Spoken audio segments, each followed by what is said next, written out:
31 mart soyqırımından danışırıq. Qonağımız millət vəkili Jalə Əliyevadır. Xoş gəlmisiniz Jalə xanım. İstərdim əvvəlcə 31 mart hadisələrindən danışaq.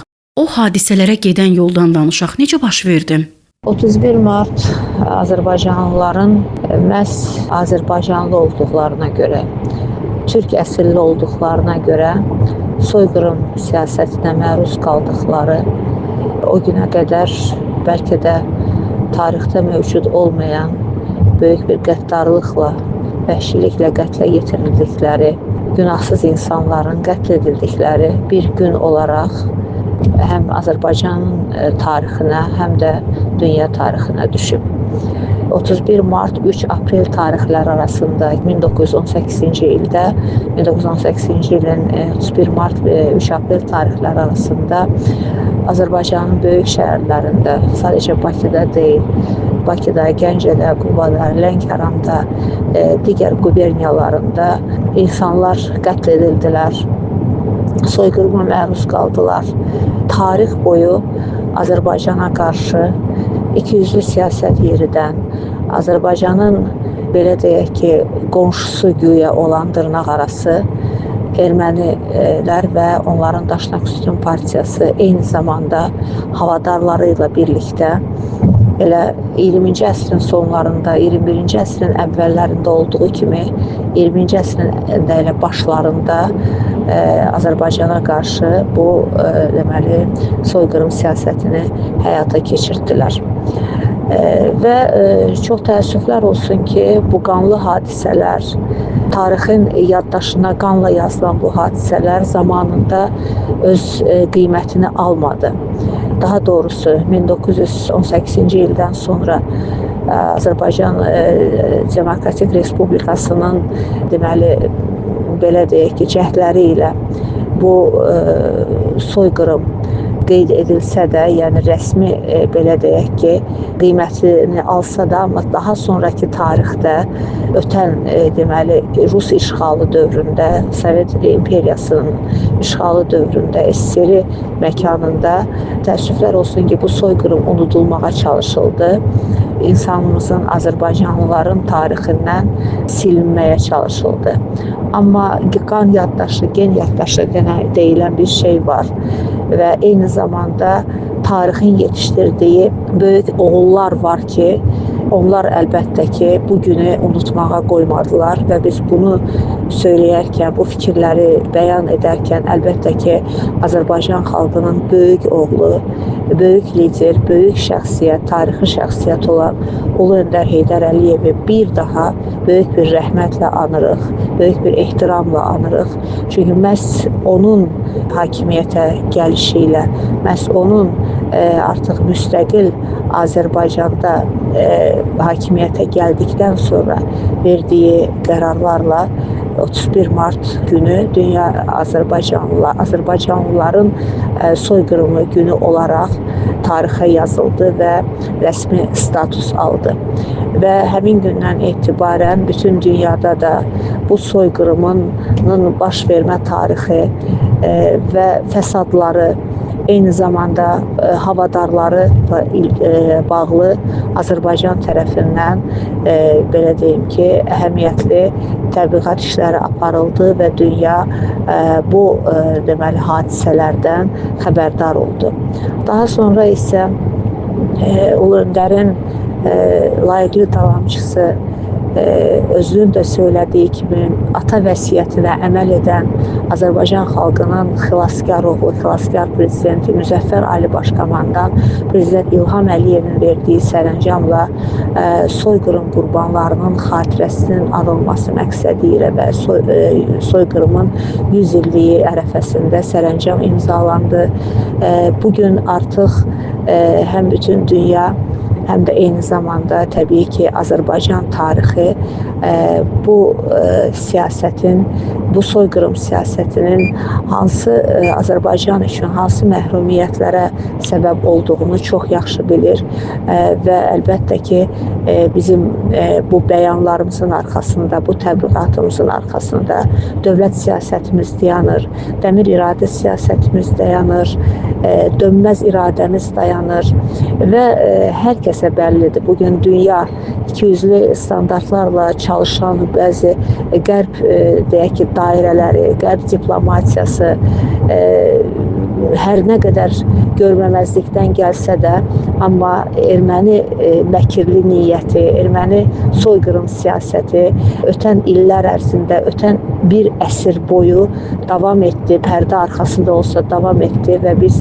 ötən əsrin sonlarında 90-cı illərdən etibarən, 80-ci illərin sonlarından etibarən biz yenidən növbəti dəfə, bir əsrdə 4-cü dəfə erməni ikiyüzlü siyasətinin işğalının və onların havadarlarının ikiyüzlü siyasətinin bir daha qurbanı olduq.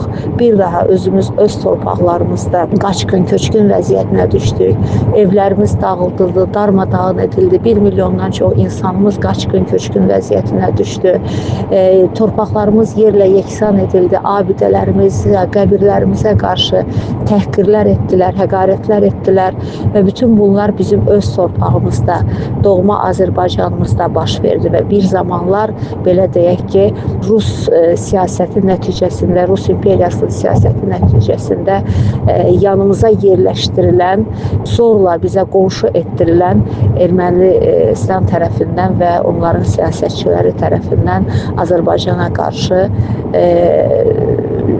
dəhşətli, faciəli hadisələr törədildi. Yəni, bütün bunlar əlbəttə ki, ən yeni tarixin, dünyanın ən yeni tarixinin bir mənalı olaraq demək lazımdır ki, üz qarasıdır.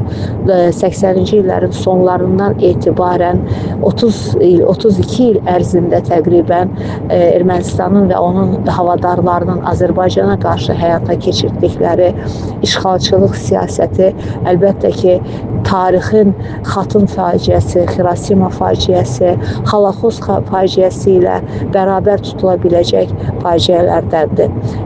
Amma Azərbaycan xalqı əlbəttə ki, bu iradəni özündə tapdı və 30 ildən sonra, 30 il ərzində belə deyək ki, sülh müqaviləsinə böyük bir ümidlə yanaşmamıza baxmayaraq, ölkə prezidenti İlham Əliyevin də söylədiyi kimi biz 30 il gözlədik.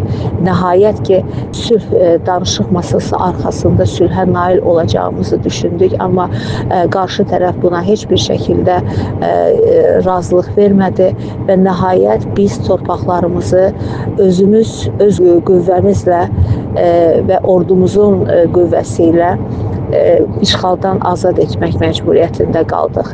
Cənab Prezidentin söylədiyi kimi, Birləşmiş Millətlər Təşkilatının bu münaqişənin həlli istiqamətində atdığı addımlar və verdiyi qərarlar, deməli, imzaladığı qətnamələrin də heç birinə əməl olunmadı qarşı tərəfdən və bu qətnamələrin də həyata keçirilməsi üçün biz özümüz səfərbər olduq və bu qətnamələrin şərtlərini biz həyata keçirtdik. Bəli, Azərbaycan ordusu, onun qəhrəman oğulları, bu ordunun rəhbəri olan Prezident İlham Əliyev və əlbəttə ki, Prezidentinin və ordusunun yanında olan Azərbaycan xalqı bundan 5 il əvvəl 44 gün ərzində möhtəşəm bir zəfər yürüyüşü ilə tarixə həmin günə qədər yazılmamış olan, bugün bütün dünyanın, hətta bizi görmək istəməyən qüvvələrin belə jurnalistlərinin, hərbi mütəxəssislərinin etiraf etmək məcburiyyətində olduqları bir taktika ilə, bir strategiya ilə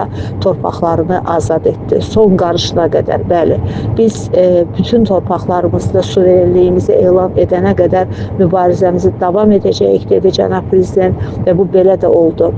Nəhayət, ötən il son antiterror əməliyyatları ilə biz işğal altında qalan bütün torpaqlarımızı azad etdik və artıq suveren Azərbaycan olaraq 3 rəngli bayrağımızı bütün bölgələrimizdə dalğalandırırıq və ötən il ərzində çox əhəmiyyətli məqamlardan biri də ondan ibarətdir ki, bütün suveren ərazimizdə prezident seçkisi keçirildi, parlament seçkisi keçirildi keçirildi. Bu Azərbaycanın müstəqilliyini elan etdiyi illərdən bu yana ötən 32 il ərzində ilk hadisə idi. Bu əlbəttə tarixi hadisə idi ki, müstəqil Azərbaycan ilk dəfə bütün suveren ərazilərində seçki keçirirdi və hər bir Azərbaycan vətəndaşı öz seçki hüququndan, seçici olmaq hüququndan istifadə edə bilirdi. Bəli, bugün biz dünyaya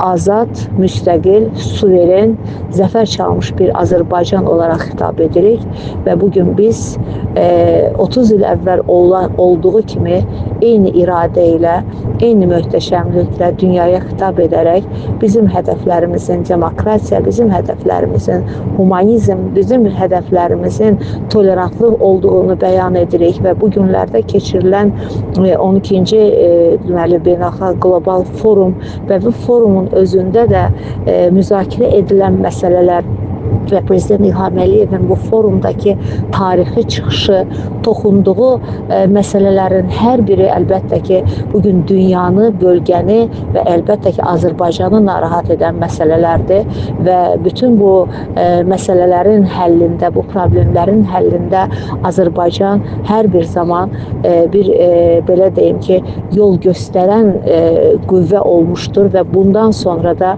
Azərbaycan xalqı, onun rəhbəri, Azərbaycan dövləti və dövlətçiliyi hər bir zaman sadəcə Azərbaycanda deyil, bölgədə və dünyada sülhün, əmin-amanlığın, stabilliyin, humanizmin yaşaması, bərqərar olması, inkişaf etməsi üçün əlindən gələni edəcəkdir. Biz bunu açıq bir şəkildə bəyan etdik, dəfələrlə bəyan etmişik və bundan sonra da bütün dünya, ermənipərəst güclər, Qərbin Azərbaycana qarşı ikiyüzlü standartlarla hərəkət edən qüvvələri, dairələri, okeanın o tayı, hər kəs bilsin ki, bugün Azərbaycan 30 il əvvəlki Azərbaycan deyil, bugün qarşılarında inkişaf etmiş, bugün qarşılarında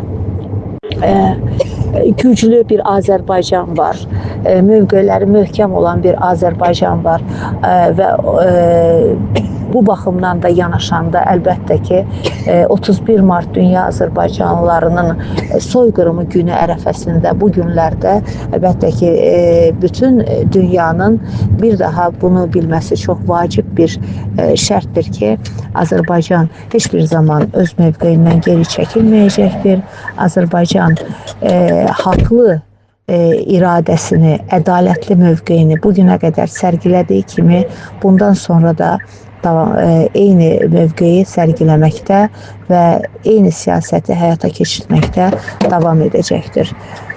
Biz şəhidlərimizi bu yolda, birliyimiz yolunda, torpaqlarımızın bütünlüyü yolunda, uğrunda qurban gedən bütün şəhidlərimizi, bütün oğullarımızı, 31 Mart soyqırımı qurbanlarını və bütün tarixlərdə yaşadığımız faciələrin qurbanlarını bir daha böyük bir ehtiramla yad edirik, ruhları şad olsun deyirik və Tanrı Azərbaycanımızı, Azərbaycan xalqını, onun ordusunu və onun müzəffər prezidentini qorusun deyirik. Ətraflı və dolğun məlumat üçün sizə təşəkkür edirəm, hörmətli millət vəkilimiz. Bir daha xatırladaq ki, qonağımız millət vəkili Jalə Əliyeva idi.